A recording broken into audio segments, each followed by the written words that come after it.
Good evening, good morning, good night, you lovelies. It is the one, the only Cappy D Bar, and we're here to discuss some goddamn wrestling. I hope all of you are having a great one. However you catch us, whenever you catch us now. Very briefly, I want to lament the fact that we are at 61 subscribers. That is a very big number, a very big benchmark for me. All right, imagine trying to fight 50 niggas at once. Now I had 10 more to that. And get one more extra nigga in there. That is how many subscribers we have. I'm very grateful, very humbled. Thank all of you.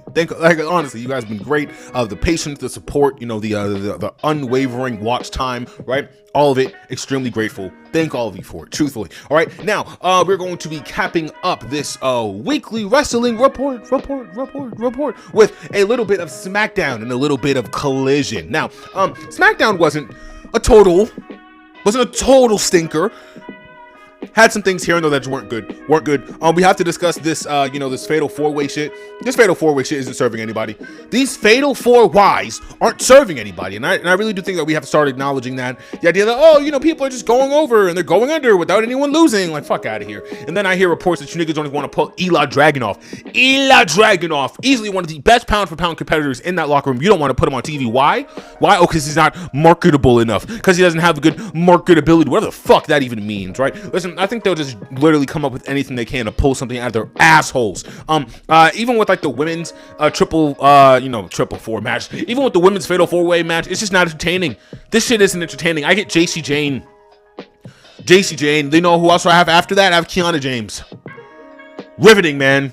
Riveting stuff I got here. Honestly, it's this shit's poor. All of these fatal four-ways could just be individual matches. Maybe they feel like that'll be too AEW-esque. I don't know. But this shit here, not entertaining. I'm not entertained. Honestly, truth be told, I get more entertainment out of, the tag team match that we get later in the night on the SmackDown. And I don't even like it. I don't even like that tag team match. It's better than this shit. Just better. I'm hearing word that Jade Cargill pins Tiffany Stratton. I'm like, all right, maybe we're going to get, a Jade Cargill U.S. title. That really coincides with my statement about Jade or even somebody of the ilk, right, of a Michin just being a good brand ambassador. Hey, good in the ring. Very, pleasant on the eyes. No reason why she can't go around and just run the circuits and be the little, a brand ambassador for the Federation. But hey, maybe that's asking for too much, right? Maybe that's asking for too much thought and dedication with these fucking brain dead seals running this goddamn show. Let's ask a real question. What's up with Raquel Rodriguez? What is up with Raquel Rodriguez? Because she doesn't have any signs of somebody who wants to leave this toxic poly fucking relationship that is the Judgment Day, and it doesn't seem like she's ready to bark up at Liv Morgan, aside from her again being in the tournament. But I mean, how long have we been fucking delaying this Judgment Day breakup thing? I think Triple H honestly gets off at the idea of this group having like some kind of like emotional disturbance every other time that they're on camera, because it is like week after week, month after month, year after year at this point, we have to deal with more Judgment Day slop. Hey, I've already pitched a while. Roxanne Rodriguez needs to get in that women's IC title division and just start fixing shit. Just start making shit work, right? We could even talk about this, this specifically, right? Our women's world heavyweight championship division. It is not very. It's lacking. Lacking is a nice word for it. Liv Morgan has had zero defenses, none, zilch. Where's Rhea's title defenses been? Oh, interesting. I don't know what's going on in this company. But we need 1v1 feuds. We need to bring those back. Why do we only have 1v1 matches for the big titles at our core 4 pillar pay-per-views? I don't know. I can guarantee all of you, though, it's definitely profit incentivized. It's 100% profit incentivized. Why you niggas aren't getting a nice, natural build with Charlotte and Rhea. Or why we didn't get Charlotte and Jade. Simple, easy, 1, 2, 3 ass match. Man, I can't make sense of this shit. Can't make sense of it. This fatal four-way that we get for the men with Braun, Damian Priest. Who else? What's the other jackass? It was like some guy. Everyone in this match has titles. It's Trick. Trick has a title. What the fuck are we doing, man? What are we doing? This isn't helpful. This isn't helpful towards anybody. Triple A title on Dominic Mysterio is on ice. Straight, hey, I'm gonna keep it all the way funky, chat. That shit is on ice. That shit doesn't fucking matter. If we're looking at the tag champion with Damian Priest or what the fuck is the other guy's name? Braun Breaker. Not important. Apparently, Braun Breaker might be injured. That's the whole thing in and of itself. Oh man, this is a stinker. This was a tough one. Yeah, no. This SmackDown was probably one of the tougher ones to get through. And then the only solid part about tonight is Chad Gable. The only positive part tonight is Chad Gable. Sami Zayn upset with Nick Aldis because there's a bunch of shit happening that, for real, Sammy can't really control. There's a lot of shit with Gunther and Cody. We're gonna get to that in the later half of the night, right? But Sammy's like, yo, what the fuck's going on around here? It seems like you kind of just pick sides and decide when you want to be a manager and this and that. And then Chad Gable shows up behind him. Insane, massive pop. We're gonna talk about Sami Zayn really quickly. Why does everyone treat Sami Zayn like he personally books this show? Like, I'm curious. I'm honestly curious. Easily the best person, like the best human being on that show, and you niggas boo him as if the fucking reincarnation of like Mussolini. The hate that you niggas have for Sami Zayn needs to be directed towards creative. It needs to be directed towards Michael P's Ring Boys. That's what you need to fucking direct all your anger towards. The bookers, Bruce Pritchard, whoever the fuck filled the shoes of Road Dogg and told these niggas, hey, Royce Keys, our up-and-coming talent, have him get pinned by Tula Tinga Tonga Tunga. Have him get pinned by him. Then we're going to throw him into the Bloodline maybe because, we just fucking gutted the Bloodline. So let's just, try to revive it. Bloodline 3.0, by the way. This isn't 2.0. This is 1.5. Sammy isn't here trying to salvage whatever he can. No, just Solo and a couple of niggas from the fucking coast of Hawaii. That's it. That's all this shit is. Hey, and now Royce Keys. Instead of a singles run, a Royce Keys and Trick feud. No, fuck all that. Bloodline lore. Bloodline shit. Oh, and then Zillify 2's coming to this company. But Eli can't get a push. Copy. Horrible fucking SmackDown. I mean, Hobbs loses. Dom goes over on fucking Braun Breaker. Honestly, and then you want to talk about the women's fucking match. Bayley doesn't get a chance to go up against Io Sky. Why? Why aren't we doing Io and Bayley? Because fuck all of you. That's why. That was June 5th, 2026, SmackDown. Horrible, ghastly show. Absolutely ghastly show. The Cody segment with Gunther bitching and moaning about how the match was won. There's at least 3 other wrestlers who have went up against Cody who've had that exact same issue. Why is the ref doing weird fuckity fuck shit? We need a rematch ASAP or I'm gonna kill somebody. Like, this shit's not entertaining. It's not moving me. And hey, if it is moving you, good. That's good. I'm happy for you. I genuinely think that you also may enjoy, like a 3rd grade rendition of Romeo and Juliet, and that's fine. Hey, more power to you. But that's about the only thing I can compare this to. A fucking elementary level writing of Shakespeare. That's it. It's like catching a telenova on fucking Noggin television. That's a real throwback. If you know, you know.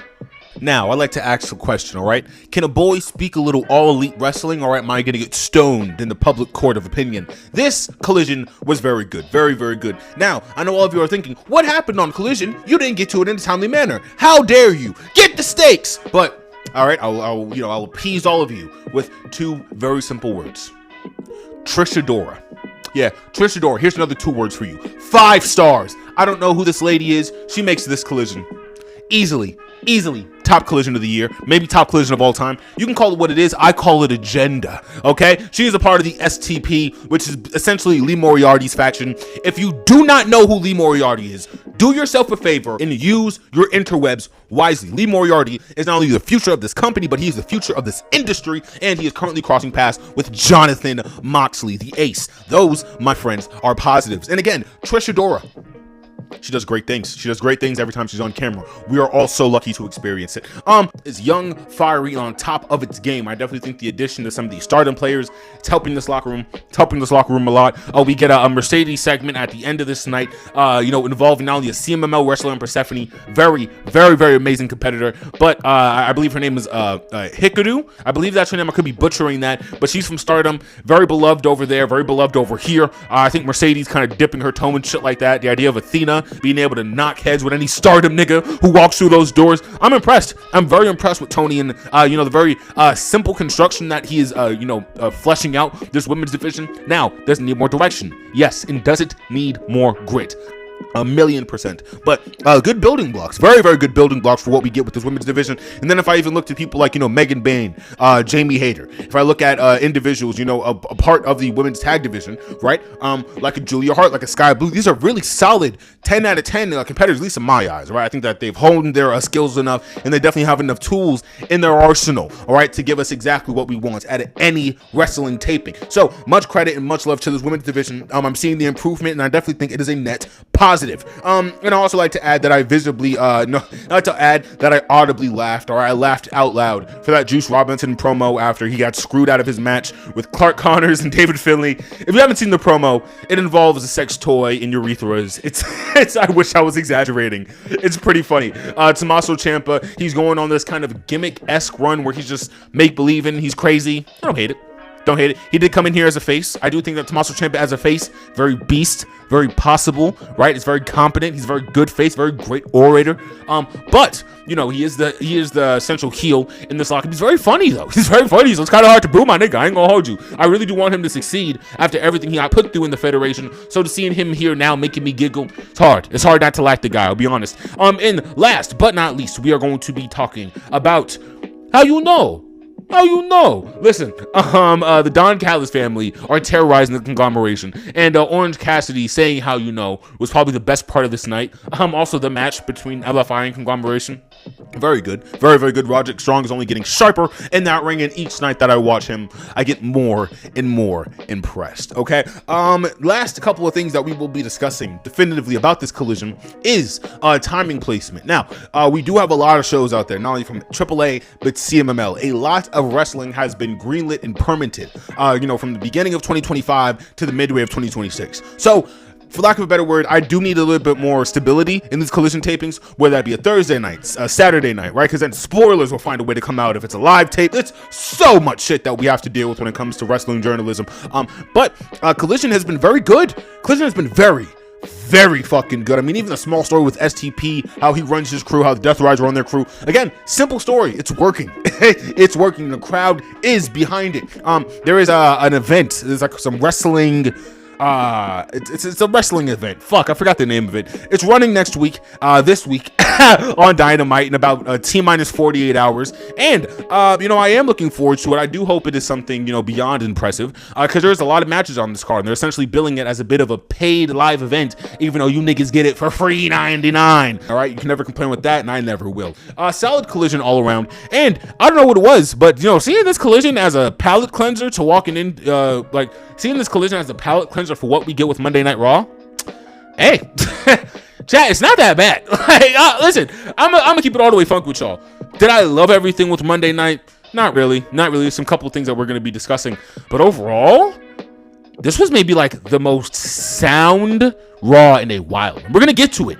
This is a very sound, very competent Raw, though, surprisingly. Now I know what you're thinking.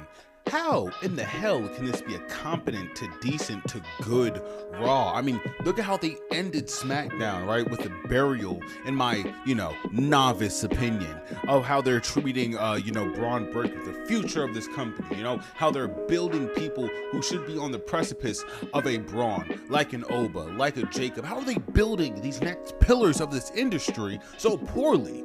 And then they have such an amazing Raw. I'll tell you one thing. Lucha Libre Wrestling, okay? Rey Mysterio and Penta have the best match of the card. There's no fucking doubt about that. This was a very good main event. The booking for this Raw, dare I say seamless? Listen, there's even shit I don't like that I'm just entertained by. Everything with Jey Uso in that funny little out of breath 2-minute speech he gave. This your warning shot. I was in knots. It was the funniest thing I think I've seen all week. It's fucking hilarious. All right. Listen, the Chad Gable, story, not being so fucking sad dog puppy-eyed, but transforming more into a, hey, bro, like, you're one of us now. Like, you got to start holding your weight. That's such it. Keep it simple, stupid. Do you guys remember me saying that flippantly? When you actually just treat this shit like reality, it makes so much sense. There's no reason why you should be going out there and treating Chad Gable like a heel. He's not a heel. He's loved. He can go anywhere in Mexico with that mask on and get accepted and probably receive the largest amount of hospitality that you can receive. He in Ludwig defined a generation, or defined, like, at least this generation of what can be or what should be Lucha Libre storytelling, right? Mass versus mass, such a class thing. I'm getting into the weeds here. Wow, man, Chad Gable's great. The momentum that he is building out of this AAA, match, everything that just makes sense. Like everything that makes sense with what Jacob's character should be, right? With how he acts with the Usos, honestly, how LA Knight is acting with management and corporate as a whole. It's good. I'm shocked. I'm like really fucking surprised. I'm gonna run through everything and we're gonna get to it beat by beat. All right. They open up this show with Obama the feminist. Oba. Very interesting. All right. As I said, opening your night with your your star, your future, your company. I'm a big fan of that. I'm always gonna be a big fan of that. Oba goes out there and he assures everyone, all right, that it's not a guarantee, but it's a sport. Like he said, that it's not a prediction, but it's a spoiler that he will kill every single member, that he will kill every man that walks in front of him for the King of the Ring tournament. I guess I'll start taking this a little bit seriously. I don't know who's gonna be the King of the Ring. Top of my head, if I had to guess, probably Dom or whoever is going up against LA Knight. But I think LA Knight's still in the tournament and he's going up against somebody. I couldn't tell you who. And maybe him, maybe them, maybe Jacob. Is Jacob even in this fucking King of the Ring tournament? Listen, bro, this King of the Ring tournament shit, it blows my mind. Maybe they don't want to, it's interesting because, and this is kind of like Mark, like really nerdy wrestling territory. So, you don't have to sit through this part if you don't want to, but apparently there's certain terms and certain legality that you can't say on more sports entertainment wrestling shows because it's not a sports show, right? It's a predetermined, extravaganza or something like that, right? And that's probably why the old heads like Cornette treat this sport how they treat it, right? Like it's supposed to be, actual carny shit, it's fucking just the silliest, most, I don't know. Again, we're getting into the weeds here. I gotta stop that. The verbiage that WWE uses, they don't use athletic sports commission language, and I believe that's because they are the company that they are. So maybe that's why they don't do like a 16-man March Madness kind of thing, and that's, again, listen to that, a March Madness in fucking June. But I think all of you can see where this kind of conversation is going. There's a very obvious amped up factor of this is for shits and giggles, and I feel like the Fatal 4-Ways just, they exacerbate that feeling, and it's not a good feeling to have when you're watching a show that you actually want to succeed, right? But I don't really know if Nick Khan or Mark Shapiro wants this brand, or nonetheless this industry to move forward a goddamn inch. So that's just kind of my 1-2 on that. But Oba's great. He mentioned that he misses, he claims that, the only head that he doesn't have is the head of Brock Lesnar. Immediate record scratch because you already killed Brock Lesnar at WrestleMania, and they retconned it so they could sell SummerSlam tickets and get WrestleMania buzz, I guess, because if that was just a match for Oba, I guess it wouldn't have. It's so funny to think of somebody back there telling Brock to go out there and fake retire so they can get fucking media buzz. Oh man, that company knows no fucking bounds to their shame. McDonough going out there and hitting him with a chair. Like also Dom going out there and trying to rage bait Oba. JD McDonough trying to hit Oba with the chair. Oba no selling it. All of that was perfect. I loved all of it. That was all great. Oba's punch into the chair, fucking fantastic. Surprisingly, Oba and Dom actually have a pretty good chemistry. That caught me off guard. Don't know if that's long term yet. But for what I'm seeing, not bad. It's not bad at all. I'm actually fairly impressed. Dominic Mysterio, again, he's not a terrible wrestler. The second you give him the opportunity to actually fucking wrestle, you let him get some reps in, you produce his matches, right? But I mean, hey, that's another can of worms. If I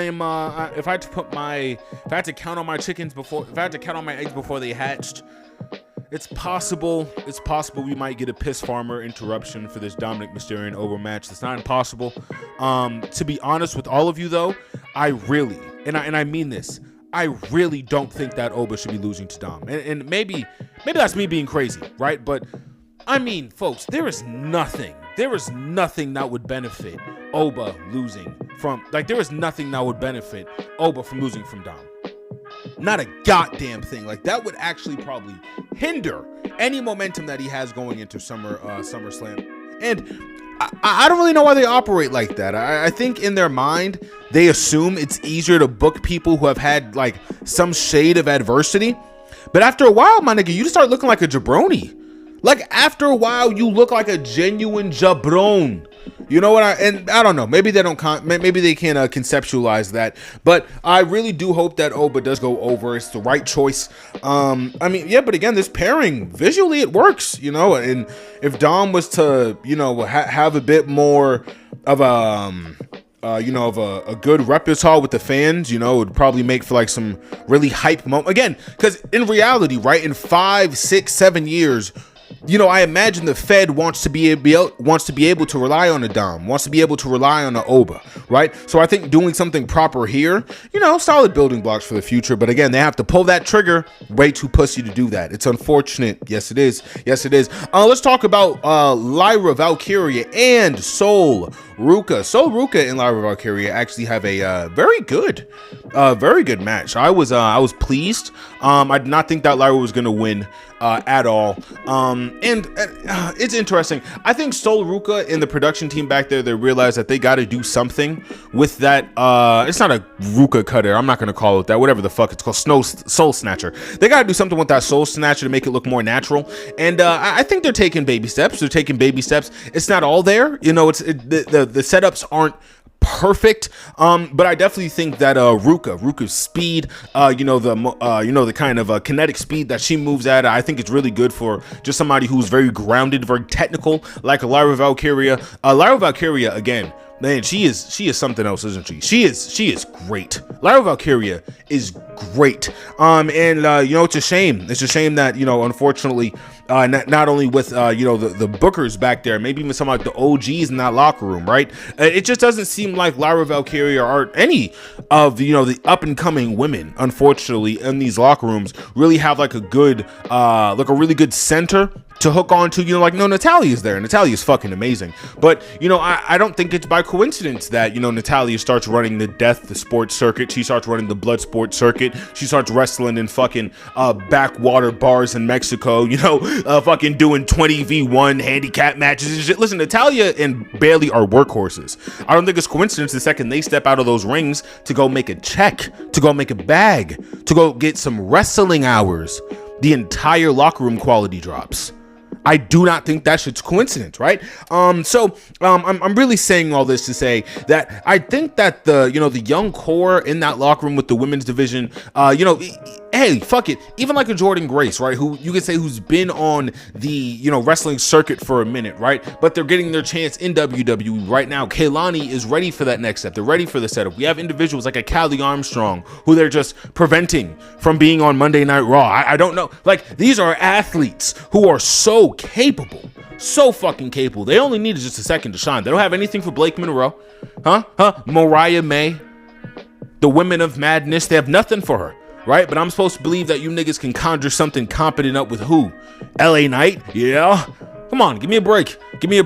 But again, I need to see the future of this women's IC division. Very good match, though. I'm not upset at it. at all. We're going to be talking about, very briefly, Chad Gable. Chad Gable makes his apology tour. And, as I noted before, the comment of Rey Mysterio saying, hey, man, everyone's really proud and you showed what Lucha Libre is. A lot of people expect that this will be a setup for a heel turn. I can't stress enough how fucking idiotic a heel turn would be right now. Like, a heel turn would suck all the momentum out of Chad Gable. Pause. And it is fair to note that Triple H has a habit of that. He did that to Braun after he was supposed to become the impromptu world heavyweight champion. He did that to Oba. When Oba was going up against Cody was as cold as ice. That Drew feud was on its 7th month and it was going nowhere. Everyone and their mama wanted Oba to go over on Cody, at least for 2 nights.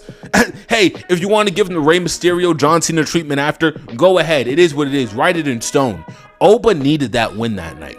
It was stolen from him. Oba hasn't been able to get his get back. Rey Mysterio never got his get back. Hey, listen, they gotta start doing something. Then they gotta start doing things that matter in this company. And I'll be honest, man, like Chad Gable and everything that we have with the hype going into not only SummerSlam but Survivor Series, looping back around again if you want to be like that to WrestleMania, skipping the fucking plethora of fucking pay-per-views before WrestleMania next year. This is another video for another day. Chad Gable is your future world heavyweight champion. There's no question about it. Get that nigga out the IC division. I'm sorry. United States champion who? It is what it is. That is your WWE. And it's interesting, right? Because if we do something like Chad picking up the title off of Gunther, right? That's a story. That's a story. That's connection. That's history. That's chemistry. Will they pull that trigger? Are they man enough to do that, right? I don't know. I don't think so. I'll be honest, Chad. I don't think so. But again, I'm rooting for Chad and, him kind of polishing up this whole apology tour shit. It is good for his character and the longevity of a possible face run, right? Because I think people even suspecting that a nigga saying sorry is a possible heel turn, y'all got to rework that. Y'all got to rework that. And they did. All right. They rerouted that. You feel what I'm saying? It was good. It was very, very good. Next segment that we will be discussing very briefly is the Usos and Mr. Rollins himself. Back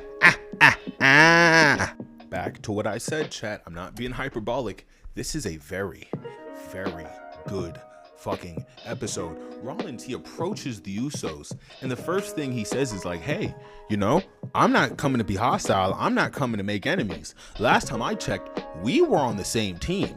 We both wanted Roman Reigns out of the Golden Throne. Shout out to Big E. We'll get to that video when we can. And the Usos are like, hey man, it's different right now. Things are just different. It is what it is.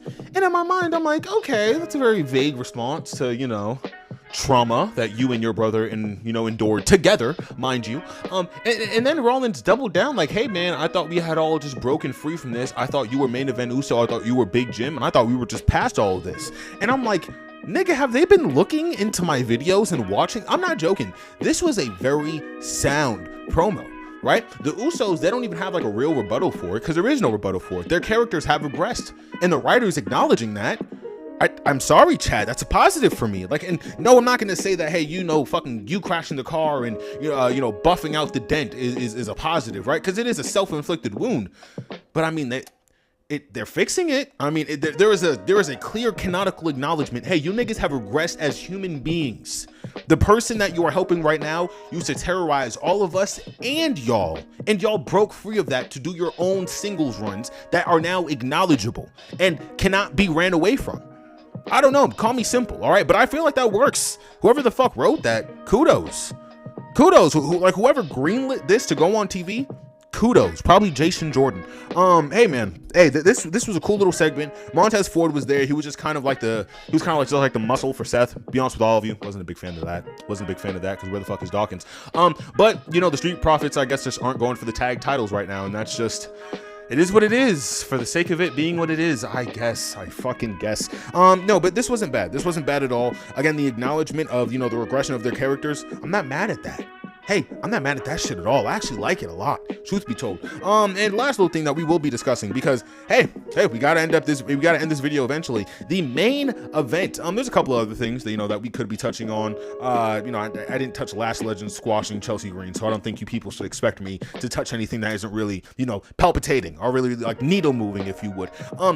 Seth Rollins, Tumba Tinga Tunga Tonga Tung Whore, Javon Evans, Big Bouncy Man, and Ricky Saints, right? They all have maybe I'm trying to watch my words here, the best main event I've seen in like 3 months from Raw. And that might be me being crazy, but main event Javon Evans, that's a plus. Seth Rollins and Javon Evans grabs, that's a plus. Ricky Saints trying to be the, conniving little chicken shit heel that he can in the ring with three monsters, because Javon Evans is like that, very bouncy, get your altitude up, little niggas. It is what it is. This is good. This is a good back and forth from everybody. And again, it really could just be the collision, like as a palate cleanser. But I really didn't hate this. I didn't hate anything about this. I actually think that this main event, it shows exactly why, in the correct world, Raw can still show the, the firepower and the strength of being the number one, corporatized show for the wrestling industry. And I think that they've slipped from that spot. Frankly, in my humble opinion, ever since COVID hit, this shit has never been the same. It's never been the same. You could say the bloodline, blah, blah, blah, blah. Listen, ever since COVID, these niggas have been just trying to find ground. Understandably so. COVID was horrible. Ask the president why it was so bad. And after COVID, right, they've kind of started to find their stride a tiny bit. They had Punk and Drew for a while. There were very, very sparing years of, Cody and the bloodline, Sammy with the blood. There were small things here and there. But where they are now, detrimental. It's fucking detrimental. Like, even with Jacob Fatu, right? Jacob Fatu, in the midst of Seth Rollins berating the Usos, is ordered to take care of him, right? Just start fucking these niggas up like he would if he was on the yard. And Drew, like he would if he was on the yard. And Jacob doesn't comply. Jacob doesn't agree. He just walks away because that's not his character. And then Seth just has to look at him and be like, yeah, look at this. Look at your family not exactly being so put together and as picture perfect as you thought it was. That story. That's it, and it's very surprising because to think that they can do something like this with no real build up to a pay-per-view, right? There isn't any, like, what are we doing all this for SummerSlam? SummerSlam's in what, the beginning of August? Am I mistaken? What is it, like fucking like the middle of July? Ooh, the middle of July. Okay, all right. So what? We got about T minus 5 weeks for SummerSlam. These niggas are building a story like that out with this much depth. Come on, not buying it, not taking the bait. Yeah, but this was solid, man. This was solid. I almost missed very briefly, surprisingly, right? Penta and Rey Mysterio. Penta and Rey Mysterio, again, it's not a worse match than that main event, but Javon Evans getting the shine that he does, like Javon Evans getting the shine that he's getting, positive, big positive from the end of this show. Rey Mysterio and Penta have a match, right? Very, very beautiful Lucha Libre match. These two are very comfortable with one another, understandably so. But Rey Mysterio, he brought back this old look, and Penta has been on this tear as a defending champion. And I have to give, the devil his due. I was very pro Eli and very pro Carmelo when they were defending constantly, night after night after night. Same with Darby Allin. So Penta doing what he does out here again with other Lucha Libres, with people who are very similar in that vein of Lucha Libre, or like as you would say, like the Rudo of the Lucha Libre culture, like the heels. Listen, man, this is good match, correct finish. Obviously Penta ends up going over, but man, Rey Mysterio, he still got it, bro. Ung still got it, bro. Literally the meme of Vince, literally the fucking meme of Vince Carter, he still got one more in him. Like literally the meme of Vince Carter, that he still got one more in him. Pause. Like dude, it's good. It's good. Rey Mysterio is probably in the right setting with the right partner. Easy tag team champion. Easy tag team champion. Listen, if I had it my way, all right, I would have put Rey Mysterio with Randy Orton a while ago. All right, start calling them niggas Ray KO. Hey, it's not bad. There's a lot of shirts. I want copyrights and 30 checks a year from that idea that these niggas will probably steal in the near future, or probably have already stolen. Chad Gable, he ends up flying down to the ring after not only Ethan Page, but Rusev starts jumping these niggas, and I'm like, Ethan Page, bro, would you not like to start popping your shit for one of those world titles? Because I promise you're ready. Ethan, come here, my beautiful brunette-haired boy. The only person between me and you who's ready for that world title scene from the NXT call-up, Oba, you, Trick. That's it. Hey, Braun had his moment in the sun. Unfortunately, they didn't want to utilize him to his full potential. Ethan Page, nigga, look at my eyes when I tell you this. You have the potential to be the biggest thing in this fucking company. He needs to be a world championship contender. I don't know what this is. Maybe they're just making sure the kid can take a bump. I get it. Hey, I get it. He was great in NXT. He translates perfectly over to the main card. There's not any other there's no mistake that you can make by trying to at least. There's no doubt in my mind that Ethan Page, if he is not at least almost ready, all he needs is at least 2 more steps, and he's right there.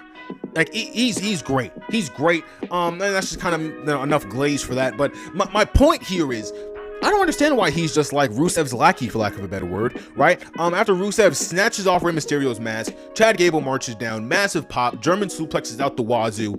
Then he hits an ankle lock on Rusev, throws them bitch ass niggas out the ring. The crowd's going crazy. It's Austin level pops. This is your future world champion, ladies and gentlemen. I'm making that known to all of you right now. Now, only biggest critique here. My biggest and honestly my most blaring critique. This nigga just said he would be signing with SmackDown. Why the fuck are you on Raw? I get you're on Raw for these apologies. After that, go home. Hey, if I'm Adam Pearce, I'm putting you in cuffs. I'm throwing you in the county jail for at least 2 hours. Get the fuck off my property. Listen, me and Nick Aldis, okay, me and the Brawling Brit, okay, got real beef. Okay, me and Captain Britain got real beef over here, right? You can't just waltz up in here with your fucking... Listen, I'm bullshitting. But Chad Gable, again, I don't know if he's on SmackDown or Raw, but he's loved. He's loved, and it was a big pop. Again, the adjustment that they're making to his story specifically, it's smart. The call out on the Usos, it's good. LA Knight's frustration with management and corporation. I mean, listen, if the reports are true, Zilla Fatu is going to be coming to the main roster any fucking day now. And if LA Knight has to deal with another Samoan, he might actually start choking out fans in the crowd. I'm not joking. That's not me being funny. We all heard about that shoot work fucking brawl that he had with AJ. Nigga, LA Knight's so fucking beast. He's so great. Yeah, but everything about this night pleased me. This is a very fun, very entertaining Raw. I think that the main thing that I'm taking away is that if they're not learning, then they're somewhat adapting. They're somewhat adapting to the fan outrage. I don't know if that means they're going to correct course, but they know that they have to walk a course, and I think that that's a win. Hey, a win is a win. A win is a win, all right? That was everything that your boy had for June 8th, 2026.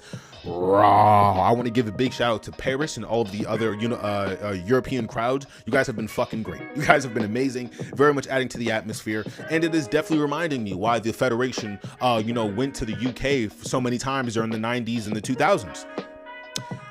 Because we need that energy. We need that energy. There's no other way to put it, all right? Niggas over here chant, we want tables and what? All right? Niggas over there create songs for the jobbers. Listen to fucking Jabroni Jobberton goes out there and gets he's a jobber, he's a jobber, he's a jobber. And it's like, okay, all right, well, these niggas got some rhythm, don't they? These niggas got some fucking rhythm.